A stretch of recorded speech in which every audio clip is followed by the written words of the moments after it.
to Learning English, a daily 30-minute program from the Voice of America. I'm Ashley Thompson. And I'm Mario Ritter Jr. This program is designed for English learners, so we speak a little slower and we use words and phrases especially written for people learning English. On today's program, Brian Lynn has a report on an Olympic hopeful in the sport of breakdancing. Jill Robbins presents a new everyday grammar lesson. She introduces words you can use when describing summer vacations. We close the show with the lesson of the day. But first, an American breakdancer says she hopes the sport's debut at the Paris Olympics next month will help energize the Games. 21-year-old Logan Edra recently spoke with reporters from Reuters about breakdancing's introduction to Olympic competition. Breaking is going to do so well in Paris, Edra told the news service. This breakdancer, or breaker, from Southern California also goes by the nickname logistics. The word is similar to the term logistics, which means to organize something in a productive way.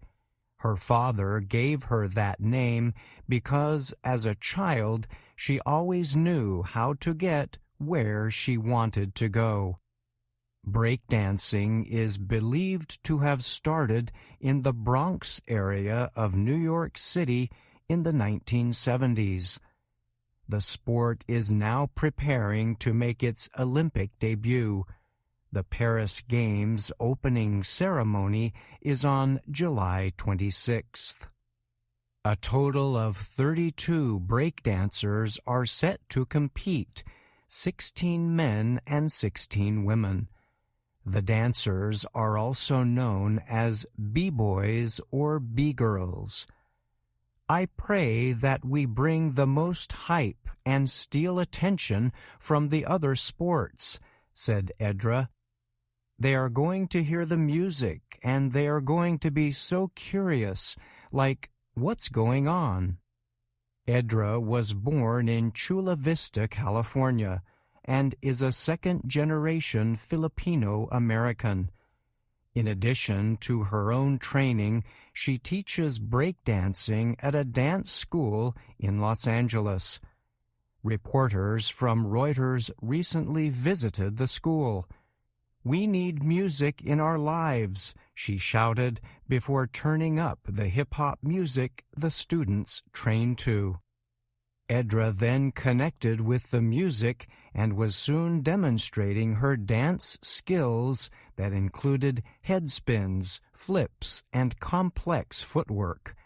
"Are you a B-girl already?" she asked one student after she pulled off one of her moves. She then added, "We're just having fun. That's all we're doing." Edra's skills helped her win the B-girl division of the Red Bull BC1 World Championship in 2021 in Gdansk, Poland.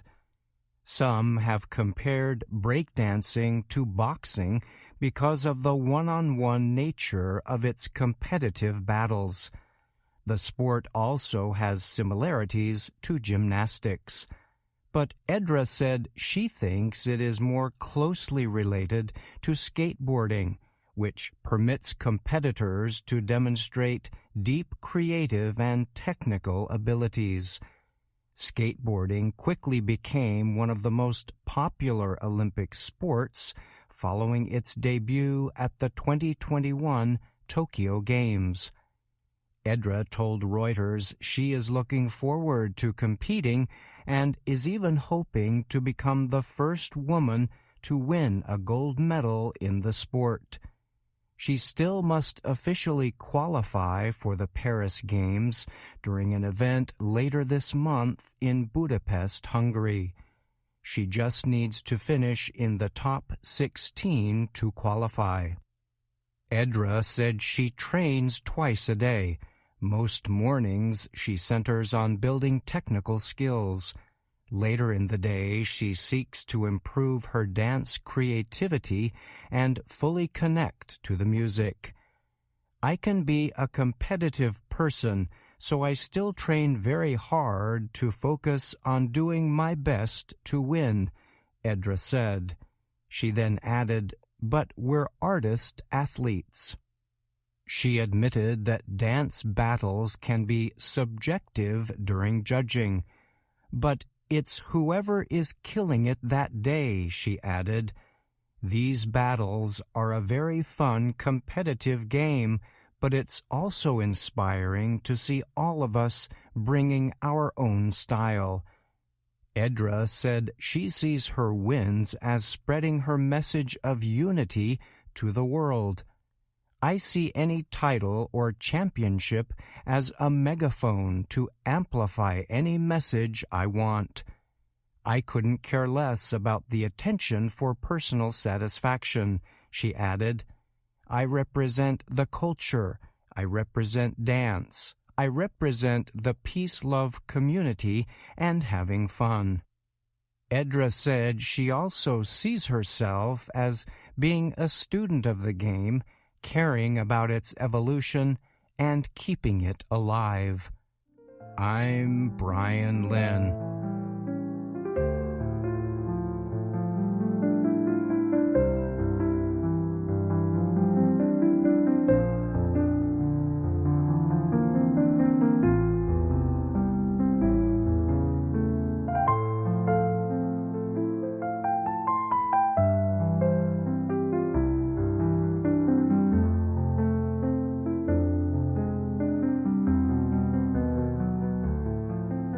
This week on Everyday Grammar, we learned some of the grammar you need to talk about getting the things you need while on vacation.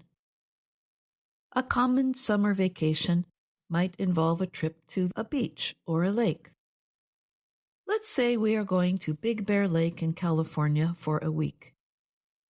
Because I am describing my plans like a story, I will use only the present tense. Here is how I would plan our trip. The first thing we should do is find out where we can stay. My family loves camping, so I look for a campground. On the Big Bear Lake website, it says Pine Knot Campground is good for families. Hiking and mountain biking trails are nearby. So I call and make a reservation for a campsite, a place to put up our tent. Here is how the call begins. I'd like to reserve a campsite at Pine Knot Campground for the last week of July. The verb reserve means to arrange to use something at a later date. It is a transitive verb, so you need an object. In this case, the object is a campsite. The reservation manager asks me some questions. Do you want a tent or RV space? How many people are in your party? The expression in your party means the number in your group. An RV, or recreational vehicle, is a camping vehicle, often with a bed and kitchen. I answer, I want a tent space for 5 people. I learn that the cost will be $42 a night. You might hear per night or a night when you make a reservation to sleep in a place. I give my credit card number to the manager to make the reservation, and she says I will get an email confirmation. Usually, a confirmation is a number or a printed code that shows you have made a reservation. With the campsite reserved, the next thing I need to do is to find mountain bike rentals. My family likes to ride bicycles in the woods, but we cannot bring our bicycles to the lake. I find a few sports shops on Big Bear Boulevard near the park. I call to see if I can rent bikes from them. I'd like to rent 5 mountain bikes for the last week of August. Note that I do not ask to borrow the bikes because I am paying to use the bikes, so I am renting them. The clerk at the shop asks, Kids or adults? And do you want pedal or electric ones? There are a lot of hills around here. I had not thought about using an electric bike. It would make biking in the mountains easier. But I need more information, so I ask. I need 3 kids' bikes and 2 adult bikes. What is the price difference between pedal and electric? The clerk answers, Pedal is $48 a day, and electric is $120 a day. We only have electric in the adult size, though. The price helps me to decide, because $120 a day is a very high daily rate. We will pedal. After I finish renting the bikes, there was just one more thing to plan. What will we do on the lake? I heard there are lots of water sports at Big Bear. I find a web page for the marina, the place where boats are kept. It says they have many different kinds of boats available for rent. A quiet day fishing on the lake is my family's idea of a good time. So I called to find out about renting a fishing boat. Do you rent boats and fishing gear together? The marina staff member answers, We have an all-included fishing package. That is the boat, gear, bait, and even lunch. How many people? This sounds like a good package. Businesses offer a package deal when one price covers a number of things that would normally be sold separately. Gear is a general word for everything you might need for an activity. For fishing, it means a pole, hooks and line, and a life jacket. I answer, 5. How much is it for the whole day? I learn it is $200 for the boat and $25 for the gear. I arrange to rent the boat and make a note to be sure to bring sunscreen and sun hats for everyone. In this lesson, we use some common expressions that you will hear when making reservations and renting things. They are to reserve, to make a reservation, confirmation, a night or per night, a day, price difference, package, and gear. Put these into use and you can plan your own vacation trip. Learning about all of these rental and reservation costs a month or 2 before our vacation makes me think. Planning ahead for a vacation is a good idea. Now, I will not be surprised by extra costs, and I will enjoy the time with my family. I hope you enjoy your vacation too. And that's Everyday Grammar. I'm Jill Robbins.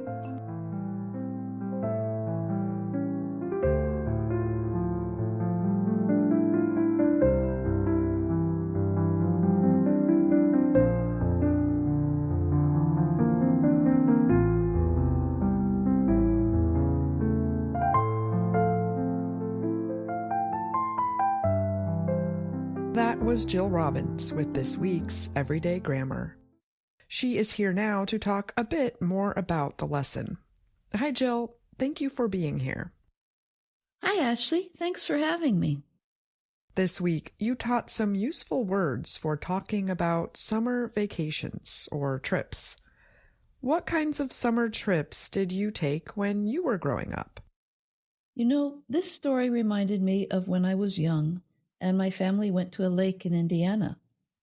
My parents rented a log cabin, a small primitive house, and we spent a week there boating and fishing and swimming.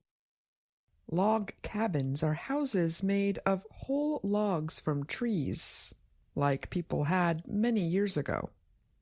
That sounds like a lot of fun. Is that where you learned how to fish? Yes, my dad brought the gear. He called it his tackle box, the place he kept all of the hooks and fishing line and tools, and each of us kids had a fishing pole. We would go out in a boat that we rented with the cabin and explore the lake and fish all day. So it was a package offer, like you talked about in the story. The boat came with the cabin. What kinds of fish would you catch? It was usually little fish we called sunfish. But one time, a turtle caught me. Ow! Did it hurt you? Yes, I think I had to go to the doctor or the hospital, but I still love turtles today. Family vacations are a great way to make memories. Did you ever camp in a tent? Sure, with a family of 5, my parents could not afford hotel rooms. Every summer, we went to a different part of the U.S. My dad said he wanted us to go to the north, south, east, and west to see the whole country. And you're right about making memories. My brothers and sisters and I still talk about some of the places we saw on our camping trips. Thanks so much for joining me today, Jill, and thanks for that everyday grammar lesson.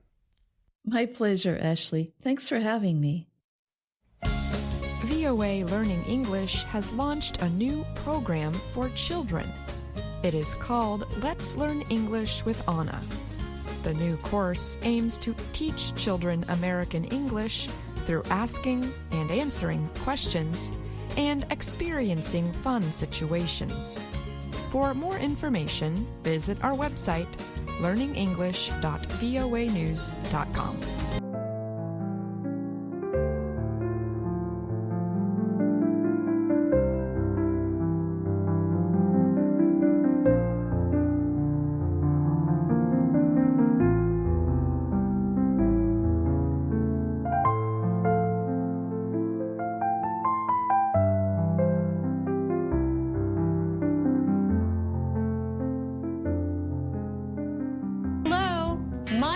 Is Anna Mateo.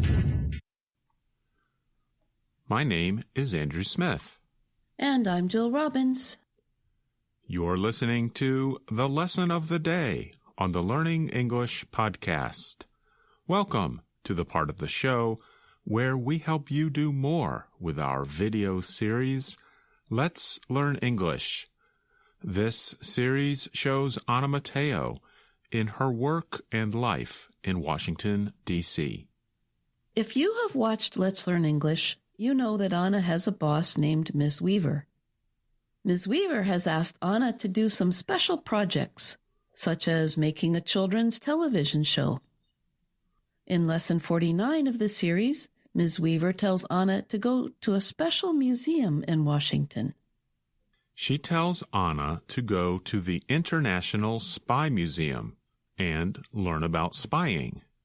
A spy is a person who collects secret information or intelligence about other countries or organizations. The most famous spy in movies is the British agent named James Bond. The word spy is also a verb. We use the preposition on after the verb spy. So we say that a secret agent or a spy spies on other countries. Andrew, have you ever been to the Spy Museum in Washington, D.C.? I haven't, but I'd really like to go there. I know you've been there. I have been there, and it was really cool. Let's listen to the beginning of Lesson 49 and hear Anna talk about her special mission. It is no secret that Washington, D.C. has spies. Well, it should be a secret because spying is secret, but it's not a secret. There's even a spy museum. The International Spy Museum has created an amazing collection of spy things. And today, we will see them. My boss, Ms. Weaver, has sent me here on a mission. Hello, Anna. Are you there? That's her. Yes, Agent Peacock. This is Agent Flamingo reporting for duty. Agent what? Look, Agent Flamingo. I want you to learn all you can about spying. You mean collect intelligence? Yeah, it's for our new show, DC Secret. You got it, Agent Peacock. The mission is safe with me. Oh, okay, great. Just be back by noon. As you watch Lesson 49, you will learn that Ms. Weaver has a few other reasons for sending Anna to the museum. And you can notice that Anna used the code names Peacock and Flamingo to talk about herself and Ms. Weaver. Codes use symbols, numbers, or words to give or get access to secret information. We often use the word security before the word code. For example, to enter some buildings, you must enter a security code, usually a set of numbers. And spies often try to break codes or figure out their meaning to get secret information. The code names Anna uses, Peacock and Flamingo, are actually the names of two types of large birds. Now, let's listen to the first thing Anna tries to do at the Spy Museum. Agent Peacock, I'm at an air duct. yes, spies sometimes sneak down air ducts. I have never snuck down an air duct. It's dark and small. I'm afraid of dark, small places. You can do it, Agent Flamingo. You know, spies aren't afraid of a little darkness. As you heard in one of our recent podcasts, Anna is using the present perfect tense. To make that tense, Anna used the past participle form of the verb sneak, which is snuck here. Andrew, did you know the past tense form and the past participle form can be either sneaked or snuck? You know, when I watched the video and I heard her say sneaked, it made me think about that. And I realized, sometimes we say have snuck, sometimes we say have sneaked. Before the late 1800s, only sneaked was considered correct. But gradually people accepted snuck. Anyway, an air duct carries cooling air or heat through a building. A person can fit inside of it, but must crawl to move through it, because air ducts are usually only about 1 meter wide and 1 meter high. The verb sneak means to move around secretly. Listen to these prepositions that usually follow the verb sneak. I'm going to sneak in the movie theater. I'm going to sneak in to the movie theater. They snuck around the office building. When we go in a room without permission, we sneak in or sneak into. When we walk through more than one room or through a larger area, we sometimes say sneak around. And when we secretly go through a narrow area, we sneak down. At Christmas time, children often sneak downstairs to see what's under the tree for them. So Anna sneaks down the air duct. Yes, spies sometimes sneak down air ducts. And this reminds me, in the Christmas holiday tradition, Santa Claus sneaks down the chimneys of houses to bring presents to children. But then he has to climb back up the chimney. I think I would have trouble doing that. Yeah, me too. But let's listen and see if Anna has trouble sneaking down the air duct.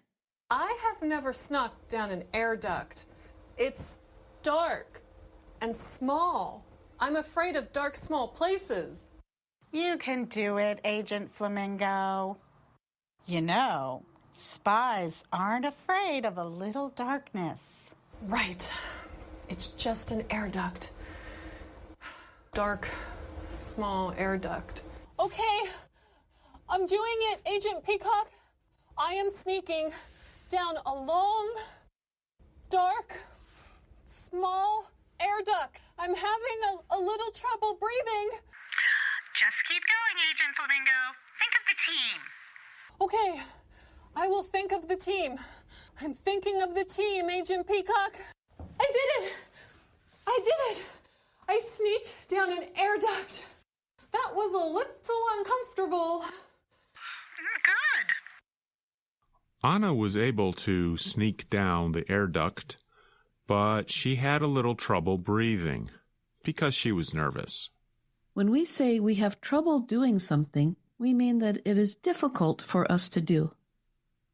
And here are rules for using that expression. We use the preposition with when a noun follows have trouble. For example, students can say they are having trouble with their homework. And if we use a verb after have trouble, we must use the gerund or ing form of the verb. So we can say the students are having trouble doing their homework. I also noticed that Ms. Weaver and Anna both used the expression afraid of. Because the word of is a preposition, if we use a verb after it, that verb must also use the gerund or ing form of the verb. For example, if you are having some big problems with a friend, you might say you are afraid of losing your friendship. And the expression scared of means the same thing as afraid of. Anna said she is afraid of dark, small places. Listeners, what kinds of places or situations are you afraid of? Write to us at learningenglish@voanews.com and let us know. Andrew, before we go, we should find out what other reasons Miss Weaver had for sending Anna to the museum. One reason that you can learn when you watch the video is simply to make Anna try to do some difficult things, like hanging from a bar, breaking a code, or crawling through a small space. But the other reason is connected to Ms. Weaver's stomach. Her stomach? Yes. Let's listen. The International Spy Museum is awesome! Agent Peacock, I completed the mission. Great. Now, I have another very important mission for you. Got it. See you back at HQ. Yummy! You brought my lunch. Thanks, Agent Flamingo. Mission completed, Agent Peacock. Ah, Ms. Weaver gave Anna the mission of bringing her lunch. Maybe that's because the Spy Museum is near some good restaurants.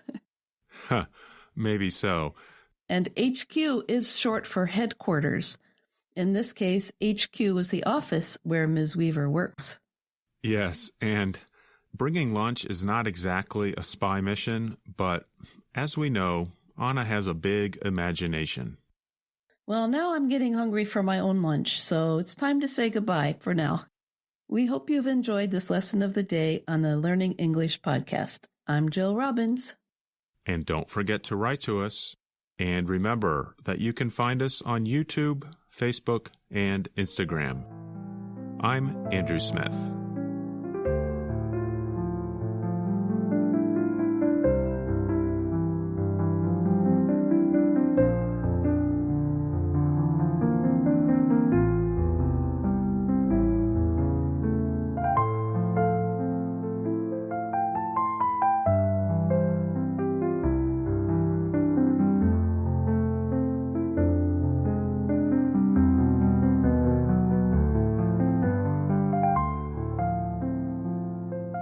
And that's our program for today.